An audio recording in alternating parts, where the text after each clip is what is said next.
Hi everyone, Happy New Year and welcome back to our first video of 2021. Yes, I have been slacking with posting videos. I know. I have a lot of content coming out to you guys in the near future, but I wanted to do this business Q&A, get to know my business and just answer and give a few tips on starting a small business and running a small business. So if you see me looking down, I'll be looking at my little book here. I'll be looking at my little book at the questions that I wrote down. I did a one of those things on Instagram where you can ask questions. I did that like in March, April. So now I'm finally answering those questions on here. So the first question I got is, what services do I offer? Because well, first I'll talk about my business, let you know, and then I'll go into those questions. My name is KenniKay Smith. I am a small business owner. I guess you could say I own two small businesses. One is HairByKenniKay, where I provide hair services. I do pretty much everything when it comes to hair except for any chemicals. I do not chemically treat hair. I do not relax hair. But I do braids, sew-ins, wig installations, coloring, you name it, I do it. I also have the KenniKay collection, which is my hair care line, where I have bonnets, edge controls, hair oils, lashes, of course. I also have bundles, closures, frontals, wigs, all of that good stuff.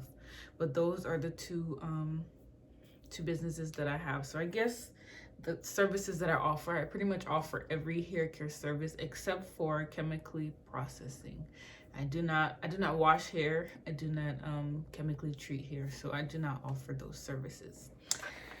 The next question is, what products do I have? I also just answered that. So again, edge control, bundles, bonnets, silk scarf, my stimulating hair oil, which is all organic, all handmade, bundles, closures, lashes, hair clips, all that good stuff.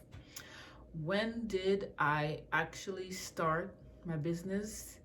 I officially started or claimed running a business February 5th, 2020. So our 1-year anniversary is coming up and I have a lot of good things in store for that. So yes, February 5th, 2020 is when I started. So I started my business and then Corona. But Corona was definitely what I needed for my business to flourish. Because, starting the business, it was a bit rocky. Sales weren't really picking up as well as I thought they would. Because, everybody thinks, once you start a business, it's just going to go boom, boom, boom, boom, boom. But no, that's not how it is.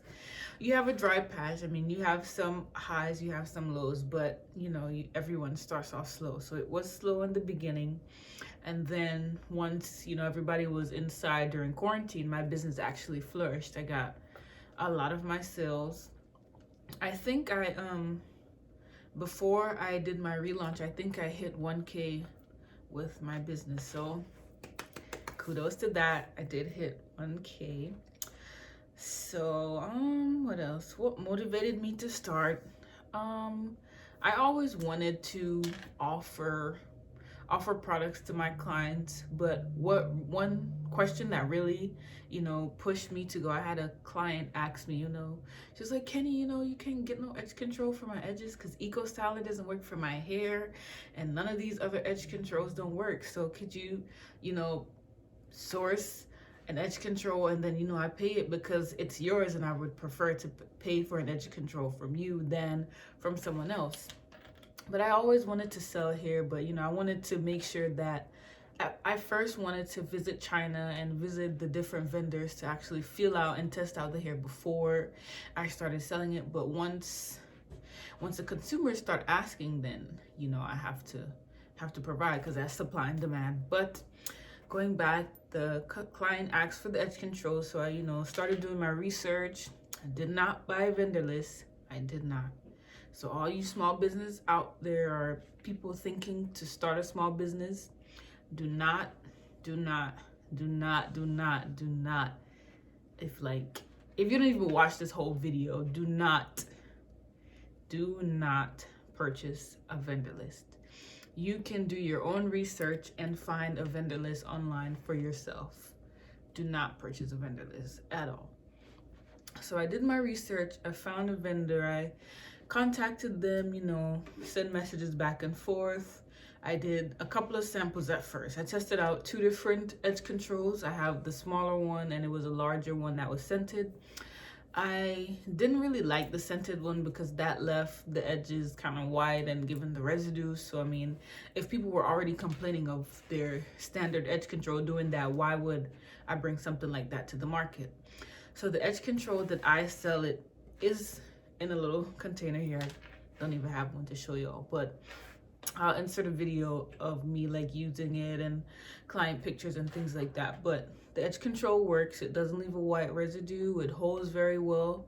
But I can say if you apply it with product already on your hair, it will turn white. Or if you apply too much, it can turn white also. So that is one thing that motivated me to start. So once I started selling the edge control, then like I said, supply and demand, people started asking for other things and I started supplying other things. Another question on here, challenges I face. I think the biggest challenge that I faced last year, or just in general for the business, is lack of support. I am very big on support. I'm a big supporter myself. That 2020, I supported so many Black-owned businesses, so many Black-owned businesses.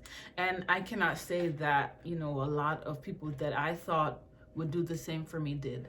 I thought, my closest friends, my family and stuff like that. Not saying that my family and some close friends didn't support, but the majority of them did not. They were just here, trying to get something for free or something like that. But lack of support for me was the biggest challenge, because I just thought more people would be willing, not even just to buy something, just at least, hey, I see what you have going on, let me just share it, or let me just tell a friend about it. But nah, sis, they did not want to support.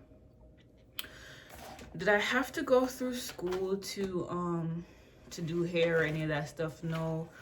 All of this is self-taught. I've been doing hair since I was wee bitty. I used to practice on my dolls when I was younger.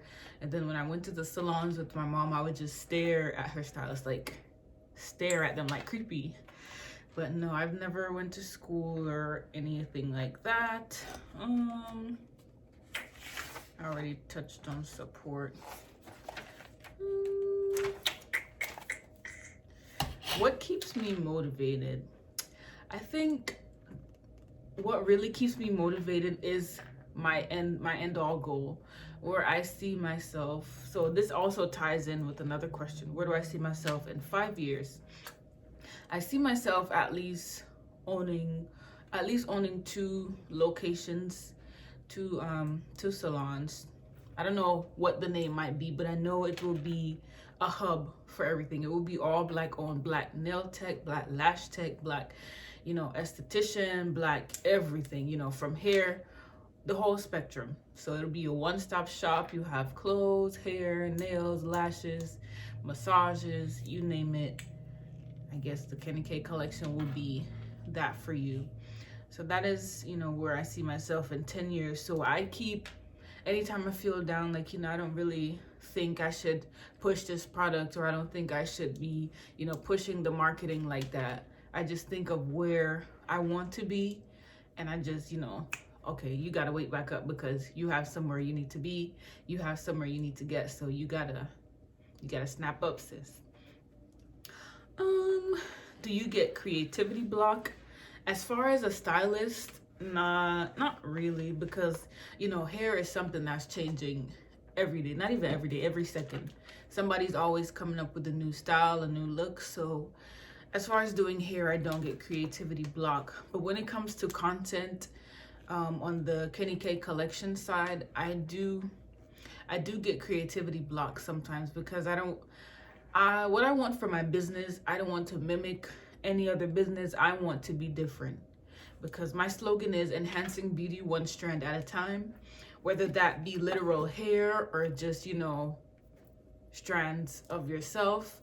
I would like to promote self-love, self-awareness, you know, loving you before any enhancement, any hair, any lashes, any makeup, any none of that stuff. So I would like to promote that. So, you know, I don't want to take the same, you know, lash pictures or the same bundle pictures, shaking the bundles and stuff like that. So trying to create unique ways to draw an audience and capture my target audience, sometimes it's very difficult.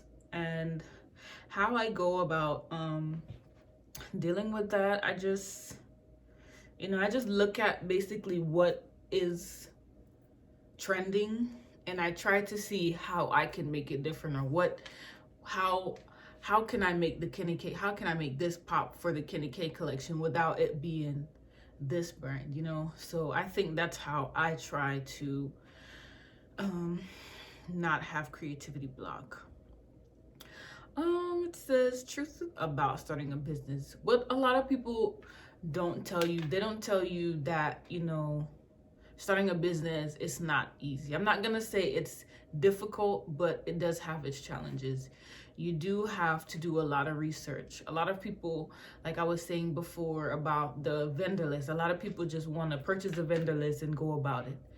I'm the type of person that like to see things from the bottom and see it build up to the top. So I like to see the progress in my work, or just in anything in general. So I like to do my own research, find my own vendors, contact my own vendors, test out the product for myself. So, you know, I know how it is, as opposed to listening to somebody else and them saying, yeah, girl, this works, you know, check them out, but pay me $500 first. No, you can go to Alibaba.com is a wholesale vendor. You can find vendors for everything on Alibaba. You can find vendors on AliExpress. You can find vendors on eBay. You can find vendors on Amazon. You could even find vendors here in the US. A lot of your favorite businesses are wholesale vendors, like Shein. Listen, if y'all see my outfits, 99.9% of the time they come from Shein or another Black-owned business. But Shein is a wholesale vendor if you're planning on selling clothes or jewelry, accessories, you know, shoes, any of that stuff. Shein is a wholesale vendor. Fashion Nova, I think, I don't know, they might not be or something. But, you know, just do your research. Number one, do your research for yourself. Another thing, separate business and friendship. Do not mix business and friendship, because, you know, once you cross that boundaries, some feelings are gonna get hurt, some toes are gonna get stepped on, and the respect is just gonna go down. So to avoid all of that, keep everything legit. Always have, you know, your notepad, your legal letterhead. Always have contracts, written documents, so everything is legit. So, you know, if somebody says, oh, you know, I don't want to do this anymore, so I'm just gonna take all of this and you need to give me this back, and then you flip to, no ma'am, on December 21st 2019 you signed this paper saying that you're gonna do this, so you have your proof just in case somebody wants to take you to court or something in that stance. What else? Truth about starting a business. Trying to think, what else did I write down? I wrote down a lot, but I don't want to keep, you know, rambling. Don't be too hard on yourself. I think that's another big thing. You are just starting a small business, and, you know, everything is not going to happen overnight. You are going to have some L's. You are going to have a lot of L's, and that is okay. As long as, you know, you mess up, you're willing to get back up and learn from that, then, you know, that is okay. But if you're gonna, you know, mess up and be like, no, I'm just gonna give up, then it's kind of pointless for you to be in a business. You have to be in this game you have to be in it to be in it. You can't just be in it for the money, because if you're in it for the money, then sis, you're not gonna see that money until like 2-3 years down the line, because any money you make now is just gonna, you're not pretty much gonna be making profit. Because let's just say your vendor is charging you $200 for, you know, 3 bundles of hair, which is like nowadays on the market, that ain't gonna fly. So your vendor is gonna charge you $200 for 3 bundles of hair. So you purchase the hair with shipping and everything, is probably gonna come up to $275. You spend the $275 on the hair, you get the hair back, and then you try and sell the hair for like $300 or something like that. $375, $450. Let's just say you sell it for $450. Let me write these numbers down so I'm not giving y'all the wrong math. So I said $250 for the hair, and you're gonna sell it for $475. Let's just say that's 3 bundles and a closure. So you get that $475. So you subtract the $250 that you made. I just use a calculator because I don't want to be doing no math wrong.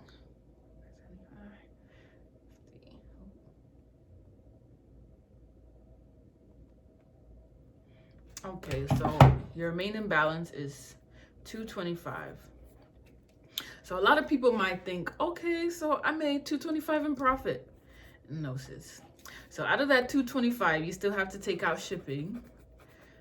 Even though you might have free shipping over $200, it's not gonna be free for you to ship it. So let's just say you don't have a shipping plan, so you're just gonna pay $10 for shipping. So now you got $215. And if you use Wix, you have to take out, you know, your website fee. So Wix charges, let's just say $30 a month. So you have $215 minus 30. So now you have $185. So you may think, okay, so I still made a little profit. You got $185, but then you still have to take out your packaging. Let's just say your packaging costs like, I'll just say like, let's just say $10. So now you got $175.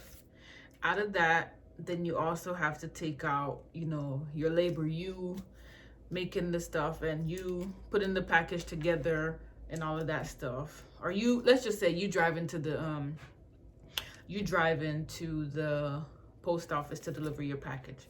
So again, that's another $10 for gas. So you got $165 now. Okay, you made $165, but then again, you still have other fees to come out. Once you get that $165, let's say you use PayPal. PayPal is gonna take out another percentage. So let's just say they probably take out $20 out that $165. You got $145. And then out of that $145 becomes, you have other fees, other taxes and all of that stuff. So in all actuality, you probably only even made $100 profit. And even then, that's not really your profit because you're still having to buy back more stuff. So even though you made that money, you're gonna go back to your vendor and try and purchase more hair in order to sell. So you're not really pocketing or saving any money in the beginning. But once you keep being consistent and keep having your customers and return customers, that's the goal.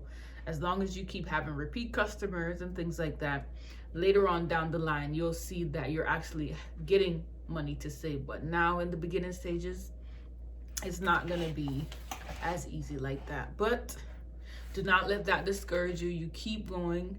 If running a small business is something that you want to do, I say 100% to go for it. Go for it. And you know, if you just have any questions of, you know, tips and tricks and things like that, I'm here to help. You know, I'm not gonna charge you to ask me no questions on how to run a business because I'm still learning too. You know, I just started in February, relaunched in August, and you know, there's stuff that I still have yet to learn, stuff that I've experienced that I should have experienced or I would have experienced later on down the line, but I experienced it early. But you know, I'm still learning too. So we're all in the same boat. We're all here together, and I feel like we should all be helping each other. So don't feel afraid to ask, you know, some business owners questions. Just don't be like, hey, you know, give me your vendor or who did your logo, because I'm not going to do that. I'm going to tell you to do your research. It's not that I don't want to give it to you, because sis, we probably, you know, everybody almost has the same vendor. All these Chinese people, you don't know, Chinese, Vietnamese, Indian, whatever their ethnicity, you don't know if they're all, you know, one company sharing the same hair. Worse now how the industry is closed down. You don't know if all of the hair is the same, to be honest, and they're just putting their different name and different grade and all this stuff on it.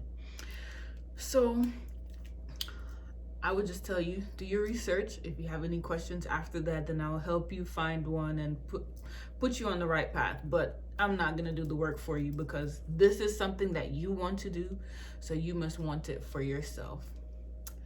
So I don't think, you know, I'm gonna hold y'all any longer. Thank you guys again for tuning into my video. Stay tuned for more content. I'll be uploading stuff in the upcoming weeks. Once again, Happy New Year. I pray that everyone has a very prosperous year. Stay safe during this pandemic. Please practice all your social distancing and follow all the guidelines and regulations by the CDC so we can move forward with this pandemic. Thank you so much and have a great day.